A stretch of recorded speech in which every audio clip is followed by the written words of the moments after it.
Hello student, आज हामी CCNA preparation क्लासको बिल्डिङ अ वायरलेस ल्यान भन्ने टपिक स्टार्ट गर्न खोज्दैछौँ र यो टपिक्स बिल्डिङ अ वायरलेस ल्यान भन्ने टपिक्स हाम्रो वायरलेस ल्यानको पार्ट 4 जुन हामी वायरलेस नेटवर्क भनेर पढ्छौँ। वायरलेस नेटवर्कमा 4वटा टपिक्स छ हाम्रो अफिसियल सर्टिफिकेसन गाइड भोल्युम 1 मा। त्यसको चौथो टपिक्स हामी स्टार्ट गर्दैछौँ र यसमा प्र्याक्टिकल सेसन रहेको छ। हामी वायरलेस ल्यान कसरी क्रिएट गर्छौँ र सिस्कोको वायरलेस ल्यान कन्ट्रोलर अर्थात् WLC र सिस्कोको एक्सेस पोइन्टहरूलाई कसरी कन्फिगर गर्छौँ भन्ने चिजहरू हामी प्याकेट ट्रेसरमा गरेर पनि हेर्छौँ। तर प्र्याक्टिकल गर्नुभन्दा पहिला एक्सेस पोइन्टलाई कसरी कनेक्ट गर्ने र कसरी एक्सेस गर्ने र WLC अर्थात् वायरलेस ल्यान कन्ट्रोलरलाई कसरी कनेक्ट गर्ने र कसरी एक्सेस गर्ने भन्ने टपिक्सको बारेमा हामी पहिला इनिसियल सुरुमा छलफल गरौँ।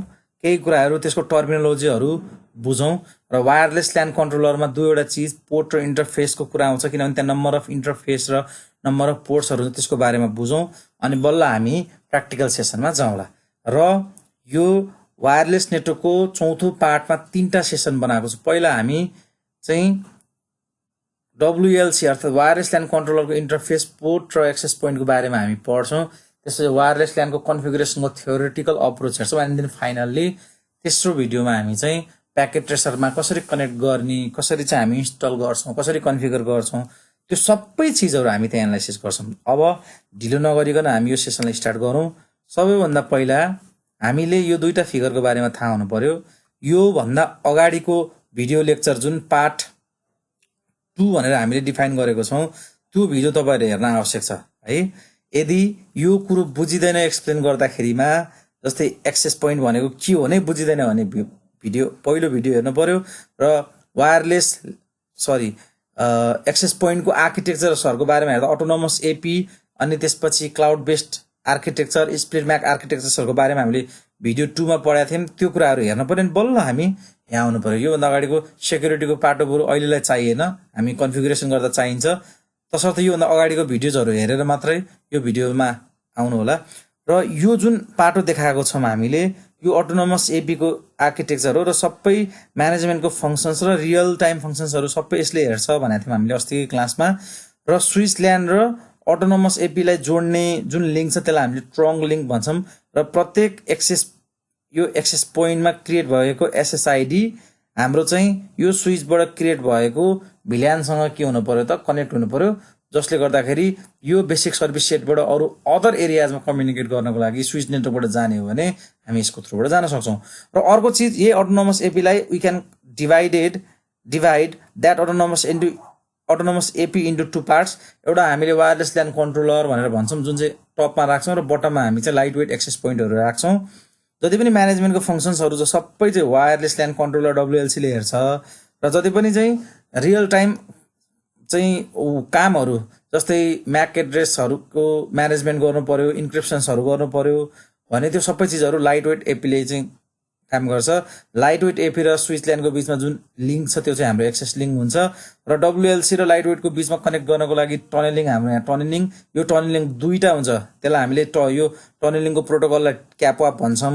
यहाँ दुईटा हुन्छ यस्तो, एउटा चाहिँ डाटा ट्रान्सफर गर्नको लागि र अर्को चाहिँ कन्ट्रोल इन्फर्मेसनहरु ट्रान्सफर गर्नको लागि।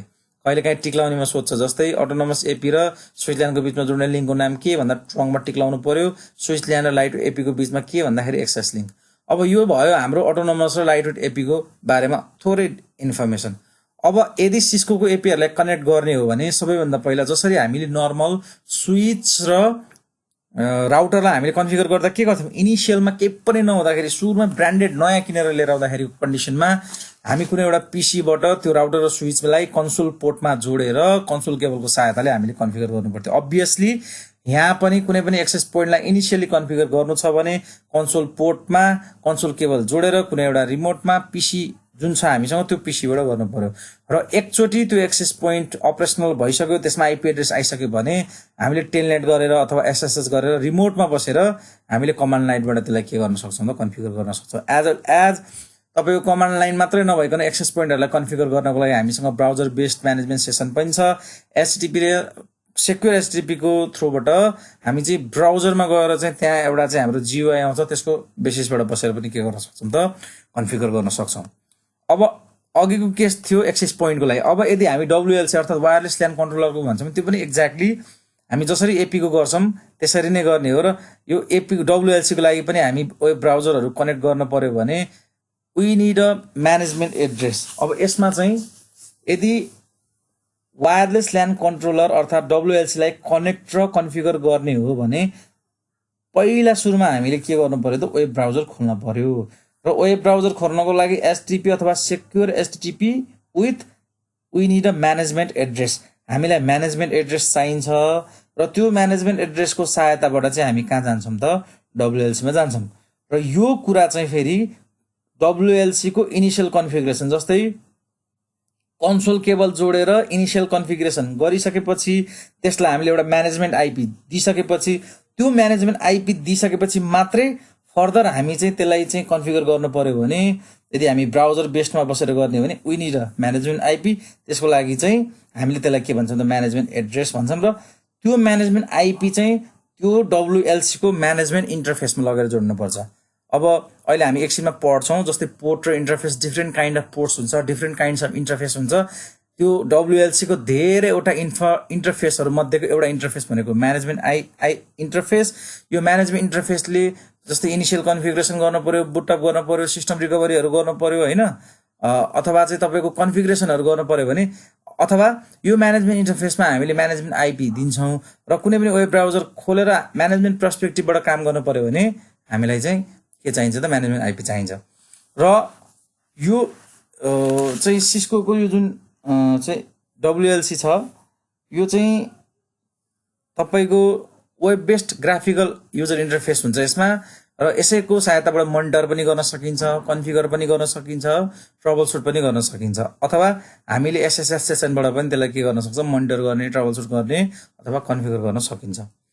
अब यदि तपाईँ वेब बेस्ड GUI बाट गर्नुहुन्छ भने पनि, अथवा चाहिँ कमान्ड लाइन इन्टरफेसबाट गएर गर्नुहुन्छ भने पनि, दुवैमा लगइन गर्नको लागि चाहिँ हामीलाई लगइन गर्ने मान्छे, लगइन कर्ता चाहिँ के हुनुपर्छ त, म्यानेजमेन्ट युजर हुनुपर्छ। लगइन गर्नको लागि वी निड अथेन्टिकेसनको लागि क्रेडेन्सियल चाहिन्छ। त्यो क्रेडेन्सियल अथवा WLC भित्रै इन्टरनल युजर लिस्टमा भएको लोकल युजर नेम्सहरू भयो भने पनि हुन्छ, अथवा चाहिँ हामीले थ्रु दि चाहिँ सर्भरहरूको थ्रुबाट AA सर्भर भन्छौँ, त्यो AA सर्भर जस्तै ट्याकेस सर्भर अथवा रेडियस सर्भरको थ्रुबाट पनि हामीले गर्न सक्छौँ। र एक्चुअली तपाईँले वेब ब्राउजर ओपन गर्नुभयो with the help of management address भने यस्तो खालको चाहिँ लगइन पेज आउँछ, अथवा यो सुरुको GUI आउँछ। यो लगइनमा क्लिक गर्ने, त्यसपछि क्रेडेन्सियल माग्छ, क्रेडेन्सियल दिने, यी जस्तै please click the login button to enter your user name and password भन्छ। अनि युजर नेम र पासवर्ड दिइसकेपछि यो आउँछ तपाईँको। यसमा हेर्ने हो भने चाहिँ यहाँ अरू चिज हामीले हेर्नु परेन, जस्ट यहाँ एउटा एडभान्स सेटिङ छ, यो एडभान्समा क्लिक गर्ने। एडभान्समा क्लिक गरिसकेपछि यो तपाईँको GUI खुल्छ। यसमा रोमा पनि नम्बर अफ टर्मिनोलोजिजहरू छ, तपाईँको चाहिँ कोलममा पनि नम्बर अफ टर्मिनोलोजिजहरू छ। यो सबै भनेको चाहिँ यही वायरलेस कन्फिगरेसनको सेटअपहरू हो। अब यहीँ बसेर हामीले डिफ्रेन्ट सेटअप्सहरू के गर्न सक्छौँ, काम गर्न सक्छौँ।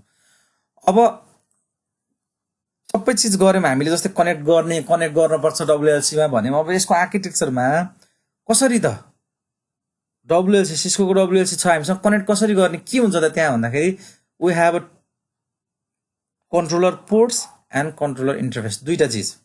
हामीसँग एउटा कन्ट्रोलर पोर्ट्स हुन्छ, हामीसँग अर्को के हुन्छ, इन्टरफेसेस हुन्छ। कन्ट्रोलर पोर्ट्स भनेको चाहिँ कस्तो त भने, कन्ट्रोलर पोर्ट्स भनेको तपाईँको कुनै पनि तपाईँको वायरलेस ल्यान कन्ट्रोलरबाट यो स्विच इन्फ्रास्ट्रक्चर, स्विच छ नि, यो स्विच इन्फ्रास्ट्रक्चरसम्म लैजानेतिर युज हुने जति पोर्टहरू भनेको सबै हामीले के भन्छौँ त, कन्ट्रोलर पोर्ट्स भन्छौँ। अथवा यहाँ पनि लेखा छ, controller ports are physical connections made to an external wired or switch network भन्यो, बुझिन्छ है। अब इन्टरफेस भनेको चाहिँ लजिकल कनेक्सन हो, कन्ट्रोलर भित्रै अजाइन गर्ने, इन्टरनल्ली अजाइन गर्नको लागि चाहिँ भित्रै हाम्रो एउटा लजिकल कनेक्सन्सहरू छ, त्यसमा आइपी एड्रेस दिन्छौँ, सबनेट मास्क दिन्छौँ होइन, त्यो भनेको चाहिँ के हो त, इन्टरफेस हो। अब यो जुन वायरलेस ल्यान कन्ट्रोलर छ, यसमा जेनरली 4वटा पोर्ट हुन्छ। एउटा कन्सोल पोर्ट भनेर डिफाइन गर्छौँ। कन्सोल पोर्टको थ्रुबाट हामी सबैलाई थाहा छ इनिसियलमा कन्फिगर गर्न पर्यो, बुट गर्न पर्यो, इभन तपाईँको कन्फिगरेसन्सहरू सबै गर्न पर्यो, आउट अफ ब्यान्ड म्यानेजमेन्टहरू गर्न पर्यो। यहाँ भनेको छ भन्नु जस्तै तपाईँसँग यदि चाहिँ कन्सोल पोर्ट छ भने use for out of band management, system recovery, अनि इनिसियली बुट गर्न पर्यो भने, अथवा टर्मिनल इमुलेटर जस्तै हामी चाहिँ पट्टीबाट जोडेर गर्छौँ नि, त्यो टर्मिनल इमुलेटरहरूमा सेटअप मिलाएर चाहिँ हामीले कन्फिगर गर्नु पर्यो भने चाहिँ युज हुने पोर्ट भनेको कन्सोल पोर्ट भयो। अब अर्को मेन इम्पोर्टेन्ट भनेको चाहिँ दुईटा पोर्ट हुन्छ। एउटा चाहिँ सर्भिस पोर्ट हुन्छ। सर्भिस पोर्ट भनेको एउटा मात्रै हुन्छ, बुझिराखौँ है। र यो सर्भिस पोर्टमा अजाइन हुने भनेको चाहिँ म्यानेजमेन्ट एड्रेस हो। म्यानेजमेन्ट युजर्सले मात्रै के गर्छ त, कन्ट्रोल गर्छ। र अरू भनेको चाहिँ डिस्ट्रिब्युसन पोर्ट्स हो। यो धेरैवटा हुनसक्छ। यो धेरैवटालाई चाहिँ बन्डल गर्नको लागि चाहिँ तपाईँले यो ल्याग भनेर एउटा टर्मिनोलोजी युज गरेको छ। यसले चाहिँ धेरैवटा नेटवर्कलाई एउटा सिङ्गल लार्ज नेटवर्क बनाउने काम गर्छ हैन। अब one by one service port भनेको आउट अफ ब्यान्ड म्यानेजमेन्ट गर्ने, सबै नेटवर्किङ इक्विपमेन्टहरूलाई म्यानेज गर्ने, सिस्टम रिकभरी गर्ने, इनिसियल बुटहरू गर्न पर्यो भने, र जहिले पनि स्विच पोर्टलाई एक्सेस मोडमा राख्न पर्यो भने सर्भिस पोर्ट युज गरिन्छ। डिस्ट्रिब्युसन सिस्टम पोर्ट भनेको चाहिँ नर्मल एपी म्यानेजमेन्ट गर्ने, ट्राफिक म्यानेजमेन्ट गर्ने कामहरू। र जेनरली डिस्ट्रिब्युसन पोर्टहरू भनेको चाहिँ ट्रङ्कमा जोडिएको हुन्छ। ट्रङ्क काम गर्ने स्ट्यान्डर्ड भनेको 802 डट कति हो त 1Q हो। र कन्सोल पोर्टको भर्खरै भने, अनि अर्को एउटा रिडन्डेन्सी पोर्ट भनेको छ हाई एभाइलेबिलिटीको लागि युज हुन्छ। पछि हामी कन्फिगरेसन गर्ने बेलामा रिडन्डेन्सी पोर्टको बारेमा पनि अझ डिटेलमा एक्सप्लेन गरौँला। अब यो एउटा सिम्पल चित्र देखाएको छ। एक्सेस पोइन्ट छ, WLC छ, यहाँ तपाईँको क्याप अफ टनल देखाएको छ। यो स्विच इन्फ्रास्ट्रक्चर, यो स्विच इन्फ्रास्ट्रक्चरमा जुन जोडिन्छ यो भनेको वास्तवमा एक्सेस हो नि त। यो जोडिने भनेको हाम्रो चाहिँ एक्सेस हो। तर यो ल्याग जुन छ, यो ल्याग भनेको चाहिँ ट्रङ्क के हो त, ट्रङ्क लिङ्कमा गएर जोडिएको हुन्छ भनेर बुझ्नु पर्यो। अब त्यसको बारेमा जस्तै controllers can have a single service port. कन्ट्रोलरसँग एउटा मात्रै सर्भिस पोर्ट हुन्छ जुन स्विच नेटवर्कसँग कनेक्ट गरे हुन्छ, र यसले सिङ्गल भिल्यानसँग मात्रै कनेक्ट गर्छ। Service port suppose only a single VLAN हैन, र एक्सेस मोडमा काम गर्ने हो। र यसमा सबै इनिसियल कन्फिगरेसन गर्ने, मेन्टेनेन्स गर्ने कामहरू सबै यसैबाट हुने हो। यसलाई हामीले म्यानेजमेन्ट भिल्यानसँग जोडिएको भन्छौँ। म्यानेजमेन्टको पर्सपेक्टिभबाट सर्भिस पोर्ट के हुन्छ, युज हुन्छ। अब डाटा ट्रान्सफर हुने सबै पार्ट भनेको चाहिँ controllers have multiple distribution system ports that you must connect to the network. These ports carry most of the data coming to and going from the controller. यो डाटाहरू आउने जाने सबै भनेको कुन पोर्टको थ्रुबाट हुन्छ भन्दा तपाईसँग डिस्ट्रिब्युसन सिस्टम पोर्ट्स हुन्छ, त्यसको सहायताबाट गर्छौँ। अब त्यसपछि डिस्ट्रिब्युसन सिस्टम सधैँ 802.1Q मा अपरेटिङ हुने हो।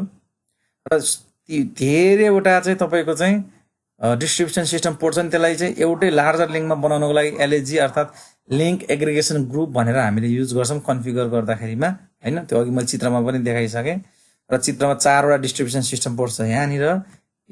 एउटा, दुईटा, तीनटा, 4वटा। यो 4वटालाई बन्डल गरेर चाहिँ हामीले एउटा लार्जर नेटवर्क बनाउँछौँ। यो चिज भएको थियो WLC पोर्ट्सको बारेमा। अब हामी कुरा गर्छौँ WLC इन्टरफेसेसको। WLC इन्टरफेसेस अघि हामीले के भनेको थियौँ भने कुनै पनि वायरलेस ल्यान कन्ट्रोलरको भित्र इन्टरनल्ली डिफाइन गरिने चिज हो। यो लजिकल कनेक्सन्स हो हैन। त्यसमा हामीले चाहिँ के गर्छौँ भन्दाखेरि आइपी एड्रेसदेखि लिएर सबै चिजहरू इन्फर्मेसन दिन्छौँ। अब यहाँ with the help of distribution system ports a controller can connect to multiple VLAN on the switch network. यो अघि हामीले एक्सप्लेन गरेकै चिज हो। नम्बर अफ डिस्ट्रिब्युसन सिस्टम पोर्टलाई हामीले एउटै ल्याग बनाएको छौँ नि, एउटा बन्डल गरेर राखेको छौँ भने यो मल्टिपल भिल्यानसँग के हुन्छ त कनेक्ट हुन्छ। र internally controller must map those wired VLAN to the equivalent logical wireless network. अर्थात् जस्तै यो वायरलेस नेटवर्कमा यो तपाईँले यसरी जुन जोड्नु भएको छ, यो नम्बर अफ तपाईँसँग डिस्ट्रिब्युसन पोर्ट छ भने यो डिस्ट्रिब्युसन पोर्टमा त नम्बर अफ भिल्यान्स, प्रत्येक डिस्ट्रिब्युसन पोर्टको लागि फरक फरक भिल्यान अजाइन गरे हुनसक्छ होइन। अब यो भिल्यान भनेको त अकर्डिङ टु के हो त भन्दा स्विचको एक्सपेक्टबाट हामीले क्रिएट गरे हो। अब यसको करेस्पोन्डिङ वायरलेस नेटवर्कमा कुन SSIDसँग कनेक्ट गर्ने भनेर हामीले डिफाइन गर्नु पर्यो कि परेन। सो द्याट त्यसको लागि एउटा इक्जाम्पल पनि दिएको छ यहाँ। For example, suppose that VLAN is set for wireless users in the engineering division of a company. VLAN must be connected to a unique wireless LAN that exists on a controller and its associated access points. the wireless LAN then must be extended to the every client that associated with the SSID engineering. So अहिले मैले भनेकै केसमा जस्तै यो distribution पोर्ट्सहरु धेरैवटा छ, हामीले multiple VLAN दिइसक्यौं। अब यो कोसँग कनेक्ट हुने, कुन चाहिँ एक्सेस पोइन्टसँग कनेक्ट हुने भनेर डिफाइन गर्नु पर्यो कि परेन? कुन एक्सेस पोइन्टसँग कनेक्ट हुने भनेर हामीले डिफाइन गर्नु पर्यो भने obviously we need a interface. अब त्यो इन्टरफेसहरु के हुन्छ भन्ने चीज चाहिँ हामी one by one हेरौं है त। सबैभन्दा पहिला हामीसँग हुन्छ म्यानेजमेन्ट इन्टरफेस। म्यानेजमेन्टको पर्सपेक्टिभबाट ट्राफिक म्यानेज गर्न पर्यो भने अथेन्टिकेसनको कुरा, WLC टु WLC को कम्युनिकेसन्सहरु, त्यसपछि वेब बेस्ड चाहिँ कन्फिगरेसन गर्नको लागि SSH सेसनबाट गर्ने हो भने, अनि SNMP को चाहिँ कन्फिगरेसनहरु म्यानेजमेन्ट गर्नको लागि NTP चाहिँ म्यानेजमेन्टको सिस्लक धेरै यस्तो म्यानेजमेन्टको पर्सपेक्टिभबाट हेर्ने हो भने हामीले त्यसलाई के भन्छौं? म्यानेजमेन्ट इन्टरफेस भनेर भन्छौं।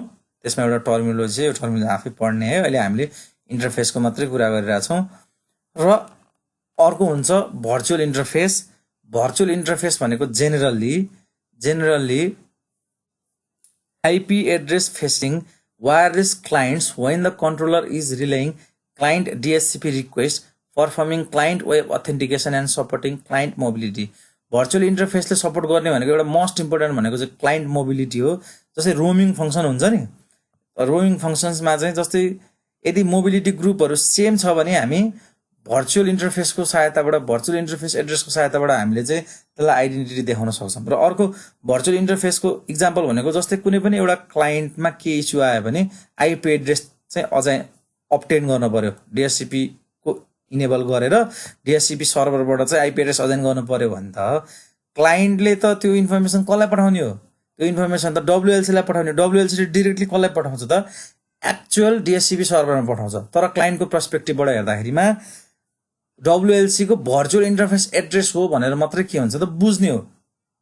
अब WLC ले पठाएपछि भनेपछि त्यस्तो खालको पर्सपेक्टिभमा चाहिँ युज हुने इन्टरफेस भनेको भर्चुअल इन्टरफेस भयो। अर्को सर्भिस पोर्ट इन्टरफेस, ठ्याक्कै सर्भिस पोर्टको सर्भिसहरुलाई चाहिँ प्राथमिकता दिनको लागि चाहिँ युज हुने भयो। अनि अर्को मेन भनेको डायनामिक इन्टरफेस। डायनामिक इन्टरफेस भनेको VLAN र WLAN कनेक्ट गर्नु पर्यो भने चाहिँ we use the dynamic interface. अब प्र्याक्टिकल अप्रोचबाट हामी गर्दाखेरि अझै बुझ्छौं। जस्तै डायनामिक इन्टरफेसहरु छ भने VLAN र WLAN कनेक्ट गरिहाल्छ, WLAN को सहायताबाट SSID हरु थाहा भइहाल्छ, अनि अरु म्यानेजमेन्टको चाहिँ इन्टरफेस एड्रेस भइहाल्छ, त्यसपछि सर्भिस पोर्टको एड्रेसहरु भइहाल्छ। यति चीज भनेको चाहिँ तपाईको सिस्को को वायरलेस LAN कन्ट्रोलरको इन्टरफेस र पोर्टको इन्फर्मेसन भयो, प्लस AP को कन्फिगरेसनको कुराहरुको बारेमा हामीले एक्सप्लेनेसन गर्यौं। अब नेक्स्ट सेसनमा हामी चाहिँ वायरलेस LAN को कन्फिगरेसन कसरी गर्ने भन्ने चीजको बारेमा चाहिँ हामीले एक्सप्लेन गर्छौं।